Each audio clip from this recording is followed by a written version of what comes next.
In 2025, it's almost hard not to have some sort of body image issues. Every single day you open up Instagram, you see some genetic freak that makes you feel like shit about where you're at. And you start questioning whether you'll actually be able to reach the dream physique that you have in your head. But in this video, I'm going to show you guys exactly why you shouldn't be comparing yourself to people online and why you might be a lot closer to your favorite influencer than you may think. The first thing that you need to understand is that your perception of yourself is much different than your perception of people online. Everyone talks about how social media is a highlight reel, and yes, that is true, but you also need to think about how you see and think of yourself. When you're in the gym with a crazy pump and great lighting, you probably feel really good about your body in that moment. But the problem is you're only seeing that version of yourself for probably 1% of every single day. The other 99% of the time, you're seeing yourself in the shittiest situations. For example, after you just ate, first thing in the morning, under bad lighting, when you're slouching, not posing, in a dirty mirror,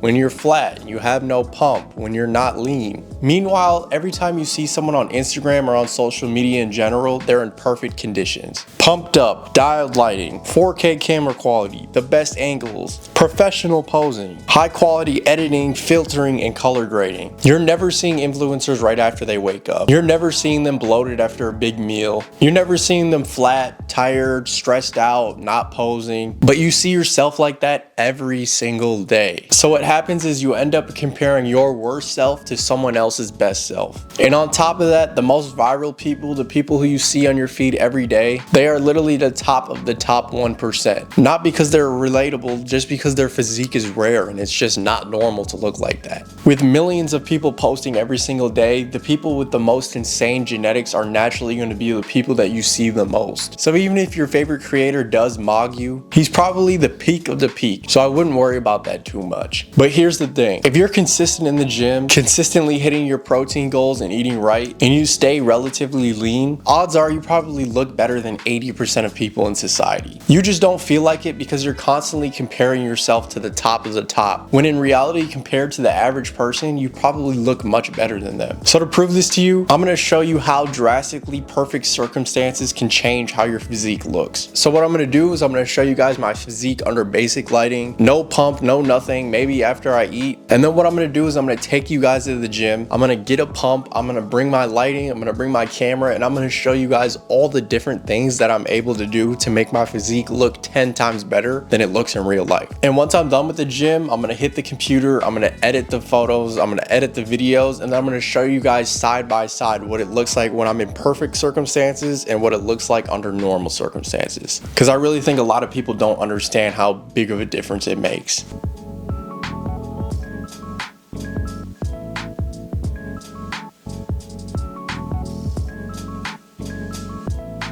Alright y'all, I'm at the gym now and I'm going to be hitting chest and shoulders. The reason that I'm doing chest is because chest is by far my best and biggest looking muscle group. Most of the videos I post on social media are highlighting my chest because it's my best muscle group. People are much more likely to stay and watch the video because they're like, oh, he has a nice chest, I want to learn from him, or it just makes the viewer more interested. If I were constantly showing off my chicken legs, people would be like, who is this fucking nerd, what is he doing? So if someone sees a video of me showing off my legs, they're probably just going to skip that shit and go to the next video. This is true for almost all fitness creators. They're going to be constantly showing off their most dominant muscle group.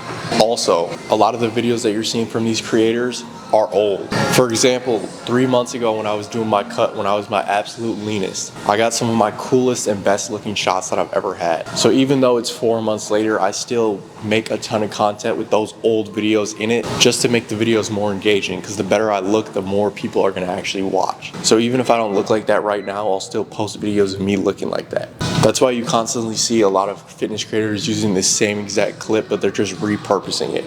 They might put the same exact video of them looking insane from one day and make fucking 50 different videos of it and post it all the time. Alright guys, this is the setup that I use when I'm trying to get good gym photos or good gym videos. And essentially the important thing here is you want to have light coming straight down in front of you. You don't really want to have light behind you either. So though this is good, this isn't. So what I do is I turn this off. And then I put this up right here so there's no light behind me, and the only light that I have is this coming straight down in front of me. And I also have the camera set up right there, basically right behind my shoulder. Because if you have a good pump or whatever and you like what you see in the mirror, if you set up the camera right behind your shoulder, you're basically showing the camera exactly what you're seeing. So that's what I like to do when I'm taking my own videos and photos by myself, because I basically know exactly what the camera is recording and what it's seeing. So now I'm gonna take you guys back to the computer. I'm gonna edit this video. I'm gonna show you guys what it looked like before when I was in bad lighting, and then compare it to what it looks like when I have perfect lighting and when I edit the video. All right, we're back at the computer. And as you can see here, this is the original clip of us just standing in just decent, not even decent lighting, just mid lighting. Don't look very impressive, right? Like I showed you, we went to the gym, I got a pump, I got that little setup going, and this is what that originally looked like in the bathroom. Obviously you can see here, I just look a lot better, I look more muscular, I look a little bit leaner.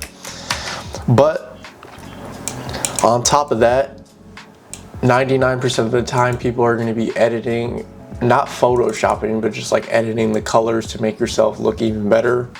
A lot of the basic things that you're gonna do here, what people are gonna do is turn down blacks a little bit to make things in the background kind of fade and make your physique pop a little more. Also in the creative section, you're always gonna want to turn the sharpen up. It's just gonna make the image more clear and less blurry. Usually you're gonna turn them up vibrance, saturation to add a little bit more color into your thing. You can do a lot more with photos. With photos, you can really make your veins pop. You can make your separations look a little deeper. It's a little harder to do it on video, but that's just like some of the things that you can do to your video to make yourself look better. I already did all of that stuff kind of off camera. I might make a video showing people how to take like perfect gym videos in pictures if you guys want me to do that. But as you can see here, I have the one on the left side of me under the perfect lighting and a little bit of editing, and then the one on the right where I'm just talking in normal lighting.